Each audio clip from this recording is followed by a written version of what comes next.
Good evening and welcome back to The Particulars. Everything you're about to hear was fact-checked and verified since today's Monday night. It actually was being fact-checked up until about 8:30 p.m. tonight, but our standard is 5:30 p.m. Eastern this afternoon. We are investigators teaching from the public record, our opinion, our analysis, not legal advice. On Friday, we caught the Lindsay Clancy trial at a hinge. The Commonwealth was about to rest, the case about to pass to the defense. Today, it turned. So the state rested, or the Commonwealth rested. The judge refused to end the case on the spot, and the defense team began putting on its own witnesses, 4 of them. And tonight, we're going to walk what that pivot actually means.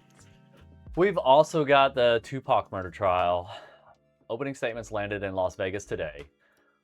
Let's get into the particulars. All right, quick housekeeping before we get into it. If you want to support the show, Coffee and Sticker Mule, the KOFI and Sticker Mule are both in our link tree. If you're watching the live, follow us here on TikTok, subscribe on YouTube so you don't miss the replay or the next episode. Trial watch, Commonwealth versus Lindsay Clancy. So on January 24th of 2023 in Duxbury, Massachusetts, 3 children, 5-year-old Cora, 3-year-old Dawson, and 8-month-old Callan Clancy were killed inside their home. Their mother, Lindsay Clancy, a labor and delivery nurse, was found beneath a second-story window, gravely injured. She survived and is paralyzed. Clancy is charged with 3 counts of murder and has pleaded not guilty. The defense does not dispute that she killed her children. The contested question is criminal responsibility. The defense argues she was suffering from severe postpartum mental illness and was not criminally responsible. I was nice. Hey, I don't like that word. So we're going to go ahead and define Nic's favorite legal term. Noli prosequi means the prosecution has formally decided not to pursue a charge. So on July 8th of 2026, the Commonwealth entered the noli prosequi on 3 strangulation counts. Clancy stands trial on the 3 murder counts only. So how the Commonwealth ended? Its own last witness. The Commonwealth closed its case with digital forensics. Ian Whiffen of Cellebrite walked the jury through Lindsay's iPhone data, Apple Health information, web history, calls, device use, and a timeline focused on January 24th. So cross-examination put an important limit on that evidence. Whiffen agreed that the data can show what a device recorded, but it does not identify the human being holding or wearing it. So Reddington also walked through January 25th health data showing movement while Lindsay was in a coma and was not wearing the watch. So the explanation developed on redirect was that the phone itself could continue collecting movement data while it was in police custody, potentially. So the extraction also contained searches about Wellbutrin, ketamine for suicidal ideation, and symptoms of postpartum psychosis. So our read as an analysis, digital evidence can be extremely powerful without being self-explanatory. So a timeline can help establish sequence, but device activity and human activity are not automatically the same thing. And the same extraction the Commonwealth used for its timeline also preserved searches reflecting mental health concerns. We're going to report both sides because they matter. All right, now the turn. So the Commonwealth rests and the required finding motion. After that witness, the Commonwealth rested. The defense immediately moved to end the case right there. A required finding of not guilty under the Latimore standard asks whether, viewing the Commonwealth's evidence in the light most favorable to the Commonwealth, the evidence is legally sufficient for a rational jury to find the required elements beyond a reasonable doubt. A denial does not mean the judge has found the defendant guilty. It means the case is legally sufficient to continue. So I don't know if anybody actually got to watch this piece. I'm sure there's some snippets floating around already. Yeah. But Reddington made that motion after the Commonwealth rested. He cited Commonwealth which is versus Brunette Silvera, and the Latimore standard, arguing that the Commonwealth had not presented sufficient evidence of criminal responsibility to send the murder charges forward.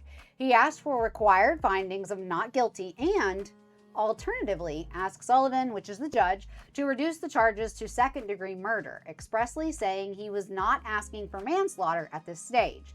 So ADA Shannon Buckingham opposed the motion, citing Commonwealth v. Lawson. She argued that a required finding based on lack of criminal responsibility should be addressed at the close of all of the evidence because the defense planned to call criminal responsibility experts and the Commonwealth anticipated rebuttal experts. Judge Sullivan denied the motion. It was very, very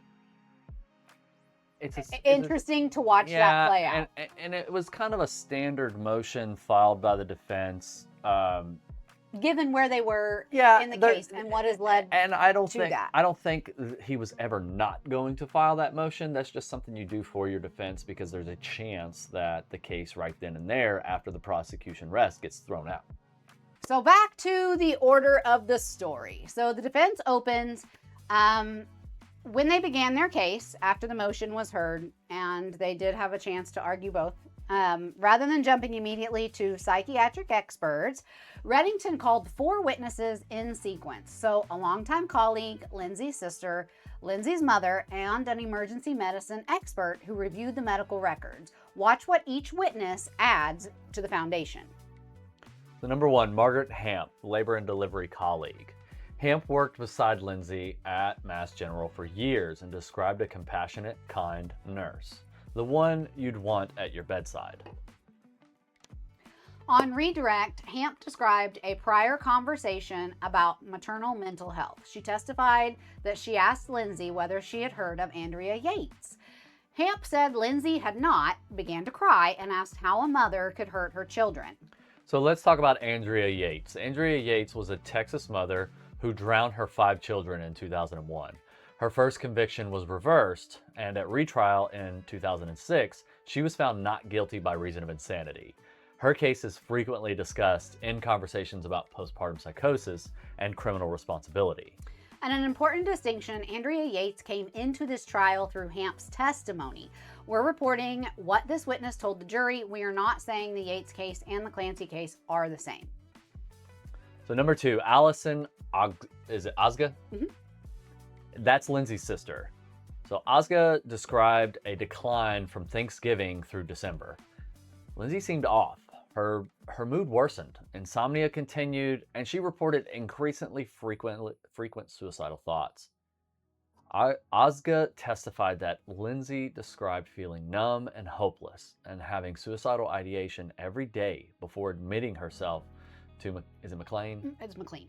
McLean for 5 days. That's the that is health. the psychiatric facility. Yeah. Yes. Ozga understood that Lindsay was being weaned from Seroquel there. Yes, on cross, the Commonwealth emphasized the limits of Ozga's observation. Most of their communication was by text. Ozga could not recall many phone conversations during the critical January period, and although she is a mandated reporter, she is a social worker, she did not make a report concerning the children between January 1 and January 24. That gives the jury competing ways to read the same relationship. So evidence of decline on direct and evidence that the sister did not perceive an immediate child safety threat on cross. And number 3, Paula Musgrove, Lindsay's mother. Musgrove described Lindsay as a loving, dedicated mother and traced the change she saw beginning in October. One October 20 text read, quote, "Mom, will you please come up and stay with me for a bit? I'm really sick. Something is wrong," end quote. Lindsay went on to describe severe insomnia, fear that medication had made things worse, and not wanting to be alone. So Musgrove said she came to stay that day. She later described Lindsay as increasingly anxious and paranoid, losing weight, saying, quote, "This isn't me," end quote, avoiding driving and trying to get back to herself. Reddington displayed the October exchange for the jury on a large board. On cross, Sprague walked Musgrove through January texts in which Lindsay reported activities, better sleep on some days, family outings, and moments of feeling somewhat better. Musgrove repeatedly explained that her own encouraging texts were not necessarily clinical observations that Lindsay had recovered. Lindsay's mom also testified about a December conversation in the kitchen with Lindsay and Patrick. She remembered Lindsay being nervous and saying, quote, "I just have to tell you guys something," end quote. Musgrove testified that Lindsay then said she had thoughts of harming the children. And the cross context matters. Musgrove could not give an exact December date. She testified she believed she remembered Patrick asking whether Lindsay felt she couldn't be alone with the children, and Lindsay said no. Musgrove said she was not concerned for their safety at that moment because she was there. So we give you both pieces because the second part changes how the first part has to be understood. Our fourth witness of the day was Dr. Michael Vulfovich, emergency physician. So, before we move to the fourth witness, a content note. This testimony does talk about suicide attempts and severe traumatic injuries in clinical detail. If you or someone you know is struggling, the 988 Suicide and Crisis Lifeline is available by call or text. Dr. Michael Vulfovich, an emergency medicine physician, reviewed the records and photographs.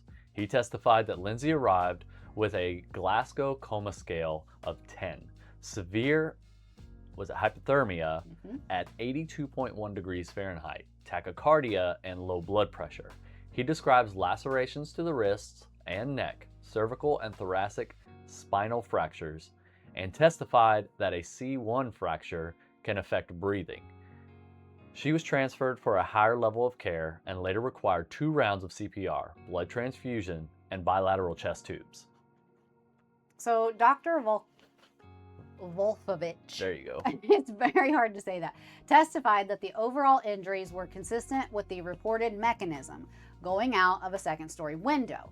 That matters because it gives the jury clinical evidence of how medically catastrophic the aftermath was. But there is a boundary here. So catastrophic injury does not, by itself, establish what Lindsay intended or what her mental state legally was. There is a boundary on what this witness actually put before the jury. When Reddington tried to move from the physical injuries to what those injuries meant about suicidal intent, the Commonwealth objected. After additional questioning and a sidebar, Reddington withdrew the question. So the medical injuries and severity are evidence. A medical conclusion that those injuries proved suicidal intent is not. And then we get to the end of the day. After Vulfovich, Sullivan released the jury for the day. Counsel remained for sidebar, and at 3:31, the judge recessed court until 9 a.m. tomorrow morning. One live thread remains. Defense witness Emily Thorndike was present today, but the parties were still waiting for McLean records connected to her testimony. Where this is heading, one thing to watch, clearly labeled as inference. The Commonwealth told the court during the Rule 25 discussion that it expects rebuttal evidence after the defense case. That makes rebuttal a real procedural possibility, but we're not predicting which witness will be actually called. The docket also shows bifurcation was denied. So this same jury is hearing the homicide evidence and the criminal responsibility evidence together. Our legal minute, Nevada versus Duane Keefe D. Davis, the Tupac trial. So nearly 30 years after Tupac Shakur was shot on the Las Vegas Strip on September 7th of 1996, he died 6 days later. Duane Keefe D. Davis, 63, went before a jury today. He has pleaded not guilty to 1 count of murder with use of a deadly weapon. Current reporting describes a separate gang-related enhancement. Opening statements were delivered today in Las Vegas. And prosecutors aren't arguing Davis pulled the trigger. Their opening says he was a critical participant, that he acquired a .40 caliber Glock, joined the pursuit in a white Cadillac, and made sure the shooter was armed after the MGM grand beating of his nephew. A major part of the state's case comes from Davis's own prior statements, including interviews, a 2019 memoir, and portions of a 2008 police conversation. So your definition for tonight for the legal minute is a proffer. So a proffer is a formal offer of information to prosecutors or investigators, often under agreed conditions about how that information may be used. So the New York Times reports that Davis spoke to investigators in 2008 under protections understood to restrict use of those statements against him. Current reporting from the New York Times and Associated Press says Judge Carly Kearney later allowed portions of that 2008 interview to be used at trial after prosecutors argued Davis had repeatedly made the same information public himself. We have not obtained Kearney's July 28 written order, so tonight we attribute that Davis-specific ruling to the reporting rather than stating a broader waiver rule ourselves. Our read on this, our analysis, this creates an unusual credibility fight. The prosecution is asking jurors to take Davis's own accounts seriously. The defense is arguing those same accounts were embellishment, fiction, or self-promotion. The defense also says the state still lacks hard evidence tying Davis to the shooting, including the unrecovered murder weapon and white Cadillac. So the question is not simply whether Davis said these things, it is what the jury believes those statements prove when tested against the rest of the evidence. For tonight, we keep this an opening statement update. 2 prosecution witnesses also testified today, but this legal minute stays focused on the legal and evidentiary framework. Alleged participation without being the shooter, Davis's own statements, and the proffer issue. We'll keep following the Clark County courtroom record as the evidence develops. We will now transition to evidence of the night. When the device becomes the witness. I told you guys to bear with us because if you had some questions on cell phone data, now is when we're going to get into it. Today, Ian Whiffen's Cellebrite testimony gave us a perfect evidence of the night because the important question was not whether the phone contained data. It did. The question was what that data actually lets us say about the person. Cellebrite can extract and organize enormous amounts of information from a device. Health records, web history, calls, messages, metadata, and device use events. But an extraction is still a record of what the device stored. Investigators still have to determine what each record means, where it came from, and whether it can actually be attributed to a particular person. And Reddington had an unusually useful cross-examination tool, Whiffen's own published work on Apple Health accuracy. In our contemporaneous notes, Reddington referenced a June 28, 2025 double black article Whiffen wrote about Apple Health data accuracy. The questioning focused on source attribution, heart rate data coming from the watch, step data potentially coming from the watch or the phone, and the fact that the data can identify the source device without automatically identifying the human being carrying or wearing it. That distinction became concrete when Reddington moved to January 25th. The health report showed movement, including 47 meters in 1 hour and additional step or distance data. While Lindsay was hospitalized, in a coma, and not wearing the watch. On redirect, Whiffen explained that Apple Watch data ultimately synchronizes to the phone. And if the watch is off, movement of the phone itself can still create health data. That does not make the January 24th data useless. It gives us the opposite lesson. So digital evidence is strongest when we are precise about what it proves. A device can be a powerful witness to its own activity. It does not automatically testify to who was holding it, who was wearing it, or exactly what a person was doing. From an investigative standpoint, this is why you do not stop at the extraction report. You correlate device data with the scene, photographs, witness testimony, timestamps, custody of the device, and every other available source. The technology gives you evidence. The investigation gives that evidence context. So our red flag of the night. Proffer. does not tell you the protection. So here's tonight's red flag. In coverage of the Tupac case, you will hear versions of this sentence. Dwayne Davis had immunity when he talked to police in 2008. That is exactly where we slow down because the label is not the agreement. It's a proffer agreement. The proffer agreement can include protections about how information will be used, but those protections depend on the actual terms. Proffer, cooperation agreement, and immunity are not automatically the same thing. So, we pulled federal case law through Lexis to make sure we were not teaching this from a lawyer blog. So, in the United States versus Demons, a federal court explained that proffer agreements are generally interpreted using contract principles. So, in that case, the written proffer gave limited use immunity for information supplied during that proffer, expressly said it was not a cooperation agreement, and excluded earlier statements. And that case is background law only. It is not the Nevada ruling in Davis. For Davis himself, Associated Press reported on July 28th that Judge Carly Kearney allowed the 2008 police interview to be used at trial after the defense argued the interview was supposed to remain confidential, and prosecutors pointed to Davis's later public statements and book. So the red flag is the shortcut. Quote, he had immunity, end quote. Sounds like the legal analysis is over. It is not. You have to ask, what did the agreement actually protect? Which statements were covered? Were later statements made publicly? And what did this court rule could be used? So our media literacy takeaway is simple. When a legal protection gets reduced to one loaded word in a headline, go find the agreement or the ruling before you build a conclusion around it.